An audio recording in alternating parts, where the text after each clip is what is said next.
प्रिय विद्यार्थियों, तरल पदार्थों के गुणधर्म के अंतर्गत हमने गतिशील तरल की शुद्ध गतिकी व धारारेखी प्रवाह और विक्षुब्ध प्रवाह के बारे में विस्तृत रूप से जानकारी प्राप्त की थी।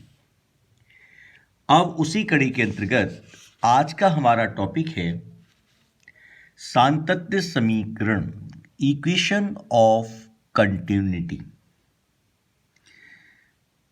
ये एक इम्पोर्टेंट जो है समीकरण है और ये क्या होता है, किस सिद्धांत पर आधारित है, इस सब के बारे में आज हम बात करेंगे।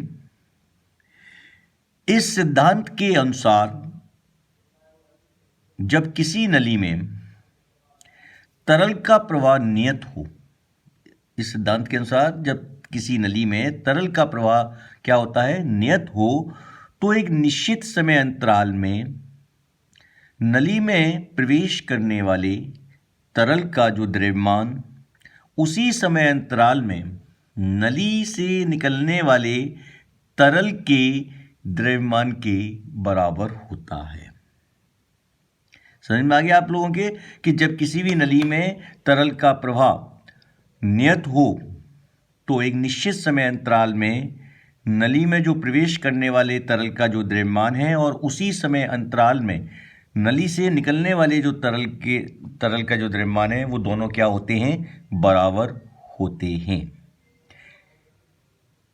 अगर देखा जाए तो ये नियम तरल गतिकी में द्रव्यमान संरक्षण के नियम पर आधारित होता है। किस पर आधारित होता है?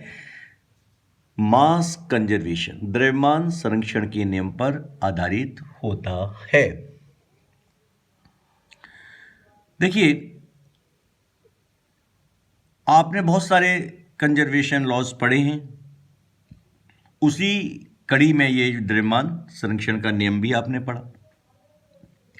अतः किसी तरल का प्रवाह इस प्रकार होना चाहिए कि इसमें द्रव्यमान संरक्षित रहे। यह द्रव्यमान संरक्षण का नियम ये बताता है कि द्रव्यमान को ना तो हम उत्पन्न किया जा सकता है और ना ही नष्ट किया जा सकता है। इसलिए जब तरल का प्रवाह नियत हो, तरल का प्रवाह क्या होता है, नियत हो, तो नली में जितना द्रव्यमान का तरल प्रवेश करता है उतना ही तरल द्रव्यमान बाहर निकलता है और इसमें द्रव्यमान क्या रहता है, संरक्षित रहता है। अब आप यहाँ एक ट्यूब फ्लो देख रहे हैं। ये ट्यूब फ्लो प्रवाह नलिका प्रदर्शित की गई है। इस चित्र में अगर आप देखें तो एक ट्यूब फ्लो को प्रदर्शित किया गया है और इस नलिका के प्रत्येक बिंदु पर तरल का जो वेग है वो नलिका के समानांतर होगा, परंतु विभिन्न बिंदुओं पर वेग का परिमाण भिन्न भिन्न होगा। क्लियर कट, समझ में आ गया? यहां तक तो कोई प्रॉब्लम ही नहीं है, बहुत सिंपल चीज है। अब देखिए इसके आगे कि इसका प्रवेश द्वार, यहां देखिए इस प्रवेश द्वार पर जो अनुप्रस्थ काट का जो क्षेत्रफल है वो हमने कितना प्रदर्शित किया है, A1।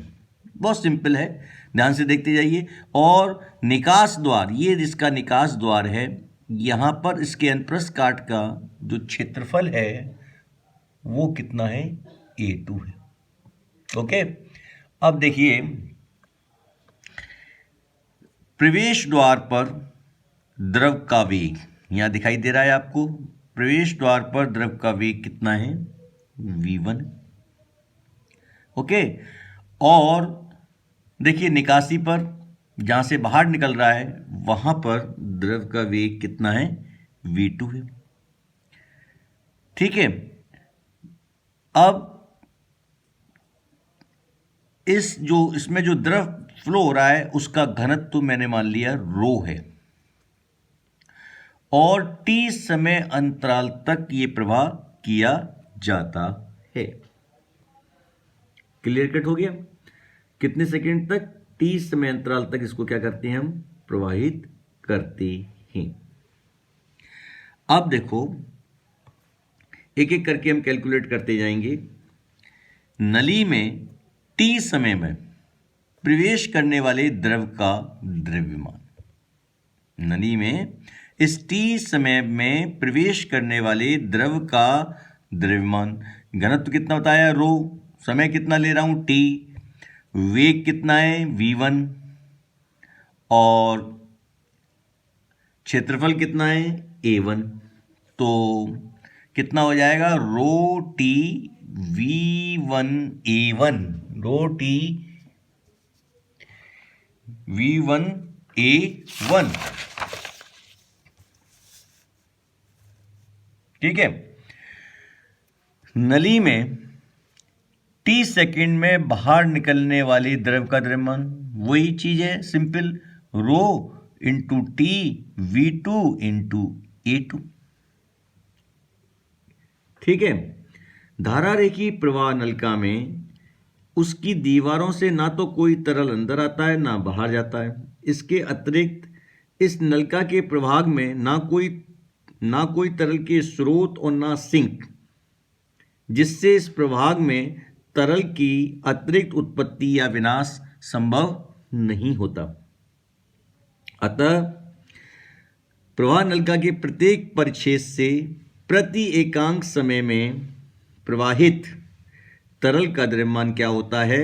समान होगा। मेरी बात समझ में आ गई? तो हमारा जो अविरतता का जो सिद्धांत है, उसके अनुसार नली में प्रवेश करने वाले द्रव का द्रव्यमान और बाहर निकलने वाले द्रव के द्रव्यमान के क्या होना चाहिए? बराबर होना चाहिए। तो मैंने यहाँ क्या किया? देखिए, rho T v1 into a1 is equal to rho T v2 into a2। यहाँ हमने तरल असंपीड्य लिया है। दिमाग में ये थोड़ा समझ लीजिए आप कि इनकम्प्रेसिबल, तो इनकम्प्रेसिबल का मतलब क्या है कि घनत्व क्या रहेगा? नियत रहेगा। तो घनत्व नियत रहेगा, तो घनत्व तो दोनों तरफ कॉमन है, कैंसिल हो जाएगा। v1 a1 बराबर कितना हो जाएगा? v2 a2। ये v1 a1 ये बराबर क्या हो जाएगा? v2 a2। That means AV is equal to constant. AV आयतन फ्लक्स या प्रवाह की दर कहलाता है। AV क्या हो गया? आयतन फ्लक्स, वॉल्यूम फ्लक्स या प्रवाह की दर कहलाता है। और इस समीकरण को ही हम इक्वेशन ऑफ कंटिन्यूटी कहते हैं। ये जो AV इज इक्वल टू जो नियतांक है, ये वास्तव में क्या है? इक्वेशन ऑफ कंटिन्यूटी या सातत्य समीकरण है। अब अगर असंपीड्य तरल के स्थिर प्रवाह में आपने देखा, असंपीड्य तरल के स्थिर प्रवाह में प्रवाह के वेग का जो परिमाण है अनुप्रस्थ काट के क्षेत्रफल के व्युत्क्रमानुपाती होता है।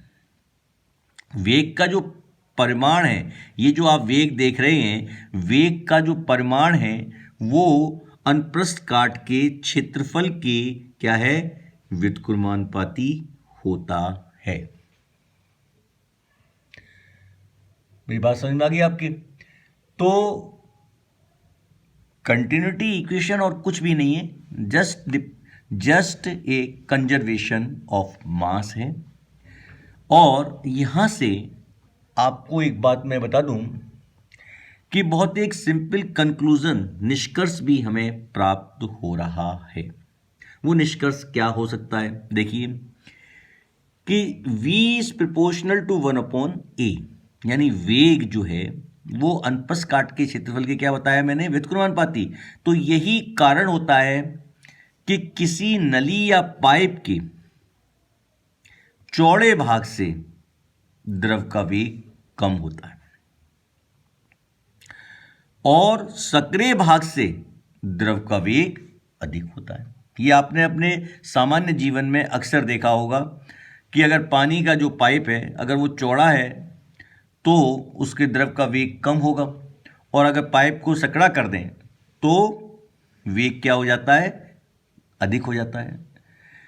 यही कारण है कि जब नली का मुंह थोड़ा दबा लिया जाता है, आपने देखा होगा कि हम पाइप को, पानी जो पाइप होता है उसको अगर हम दबा दें थोड़ा सा आगे के हिस्से को, तो पानी दूर तक जाता है। तो अगर दबा लिया जाता है तो उसका पानी अधिक वेग से और अधिक दूरी तक क्या होता है, जाता है। मेरी बात समझ में आ गई? तो ये जो सामान्य जीवन में भी हम इसका उदाहरण समझ सकते हैं कि इसका कितना इम्पोर्टेंस है, इसका कितना महत्व है। तो ये था हमारा आज का टॉपिक, सातत्य समीकरण। कल हम एक नए टॉपिक के साथ आपके सामने आएंगे और वो है आयलर समीकरण। आप सभी एक बार आयलर समीकरण को जरूर पढ़ें, और जिससे कि जब हम इसको आपको सामने एक्सप्लेन करेंगे तो आप आसानी से इसको समझ सकते हैं। तो हम कल आपको आयलर समीकरण के बारे में बताएंगे। Thank you. अगर आपको ये वीडियो पसंद आया हो तो उसको लाइक करें, सब्सक्राइब करें। Thank you very much.